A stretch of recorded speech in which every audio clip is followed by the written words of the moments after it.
Hello, this is my review of Pick of Punch on 1991. Now, although this is about 30 years out of date, I'm still going to have a bit of a read of it. Well, I like the world's according to Mr. Punch bit. That was a good joke. That was a good joke.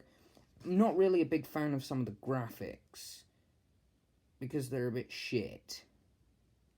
Like, really pixelated. Then again, this was made a decade before, or September 11th.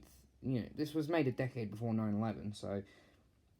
Whatever. Oh, look, there's Saddam Hussein playing golf. Check it out.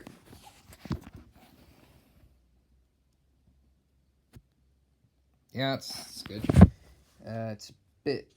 Then again, this was made... Oh, look! That's a good joke right there. Little did they know that he drinks it. I'm saying a lot. But honestly, I'm not too big of a fan of the Mystery of the Missing Major. And that's not just because it was made in about 10 minutes in Photoshop. Which is really crap even for 90s times, back when dial-up modem, this was a long time ago, 1991. It was the same year that the Soviet Union collapsed, and that dial-up modems, that people were still using dial-up modems, which had ran about as fast as which were so god awful that I wouldn't be surprised if Jesus Christ used them. Actually, no, I wouldn't be surprised if the Egyptian pharaohs used them. No, that's not how far back now. I wouldn't be surprised if cavemen used those stupid dial-up modems. It was also a decade before 9/11. The Fresh Prince of Bel-Air was still on TV, I think, or I'm not sure. And, there's something to do with a footballer called Gaza. Even as a Brit, I don't really know what the hell all that crap was about. So, well. Oh, look, there's David Icke. Look. Guys, look.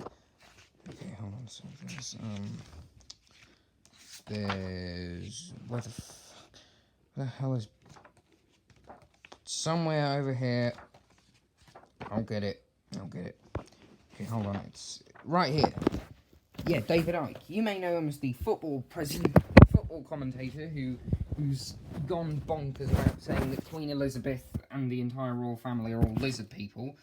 But turns out, even in the dark ages of the internet, he still said things like, well, I mean, it's fair enough. In 1986, he said that on refusing to go to the World Cup, he said, I'm not scared of flying. I'm scared of crashing," which is good.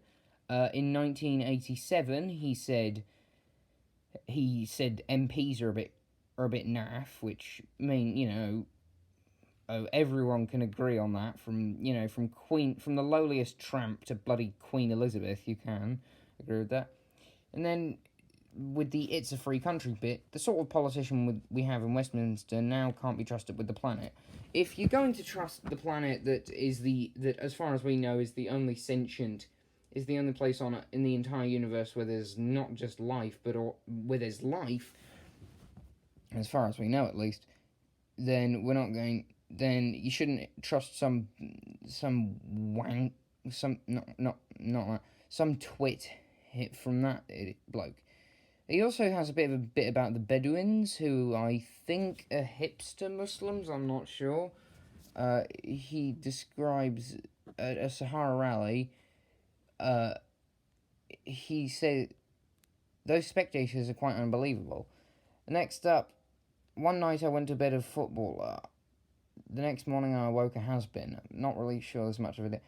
Well, actually, no. Oh, mate, you're a bloody snooker presentator. And then, fair enough, in 1989 he said something smart, which was, every 3 minutes a baby dies from unsafe bottle feeding, while Nestle spends £18 persuading us to buy Nescafe, which, you know, if you're spending enough money every 3 minutes to buy, like, a packet of sweet, to buy a good few packets of sweets and a copy of the Beano, you know, then to get people to drink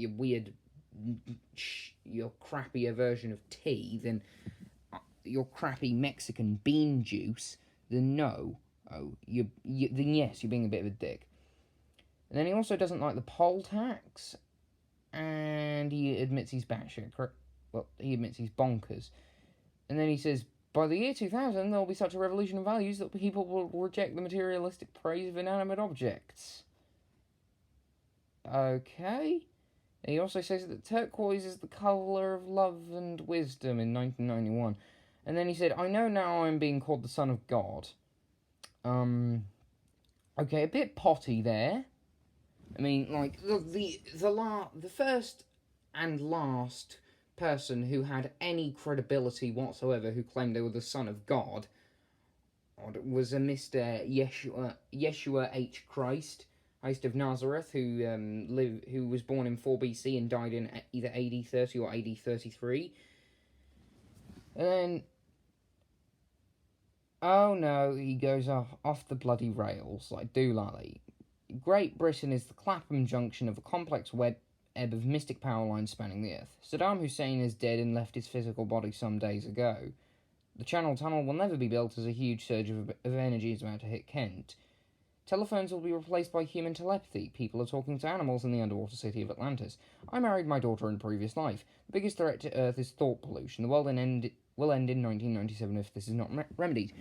Now, seeing as I'm filming this in 2020, and people thinking too much hasn't ended humanity. Actually, the biggest threat here is people not thinking enough, so they're gonna frick up humanity. And you were well, the world did nearly end in 9/11. Actually, no, it didn't. It was a horrific tragedy, but like 3,000 people, a plane, and a couple of Muslim extremists, and a giant, and an H missing the middle bit, and a giant steel eel and glass H missing the middle bit, isn't really the end of the world. It's a tragedy, but not as much of a tragedy as to invade the Middle East, kill millions and, well, not millions, kill hundreds of thousands of your own troops and even more, or locals, blow up monuments which date back to the bloody Bronze Age and of some of the most important pieces of human history. Well, that turned into a bit of a tangent about why war is bad. I think you should all know that, because in the words of John Lennon, can't we all just give peace a chance? Although he did beat his wife, so he was a bit off it, but, you know, don't be a dick. Just don't. Like, I'm not a big fan of either of these politicians. Oh yeah, let's see.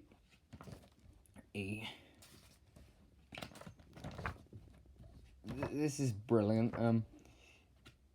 There's a bit of a long-running gag of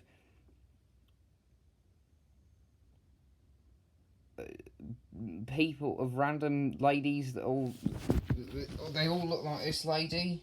I don't know if it's like a evil cloning project from like World War II or something going on. But anyways, I want to turn them into Joan Collins, and I have no idea who the hell Joan Collins is. For all I know, she could have been Mary's less intelligent sister, or she could have been in a Nazi war criminal. I don't know. All I know is that she exists, and she has what looks like Marge Simpson having a meth meltdown, with the whole hair thing. And then, some of these comics are okay. Oh, Basil Brush. I like Basil Brush. I do like Basil Brush. I remember watching that when I was younger. That was great. Why does Sooty have a gun? What? Oh, look at that. The nose. Hold on. Hold on. They're not making... Hold on. They have the Boomer comic. Hold on. Are you telling me the Boomer comics, you know, the ones that say wife bad, phone bad, book good, are all rip-offs of Punch, which has legitimate jokes about the world and has decent gags about unconscious bias, and this was and other prejudice things. What the? Oh look, he's only got herpes. It's good for him, man. Oh look, there's even oh look, let's see who's the most bonkers person. Ivanka Trump. Well, you know, her wife, the contestants of who's got the biggest ego in the world. We've got Saddam Hussein, Mr. Maxwell, Donald Trump's wife Melania Trump, and a few others that probably aren't going to win. Now, obviously, Donald Trump's wife Melania Trump has kind of lost after the whole her husband became the most powerful man in the world and spammed Twitter with ramblings, and then they somehow were able to get someone who, and then they replaced Mr. McRanty Pants with someone who was a bit less racist, who actually was a lot less racist, but is so old he could have met but is old enough to have met the first fish to flop out onto land. Oh, and the winner ends up being Saddam Hussein dressed as Napoleon. That's my sleep paralysis demon right there. Look, inaccurate dinosaur posture joke. I will strive to be I can't read that. Oh, look, alternate history. Early alternate history. Well, not early alternate history. There's Saddam. Well, you know, it's the fact that war nearly happened that one time. Oh, and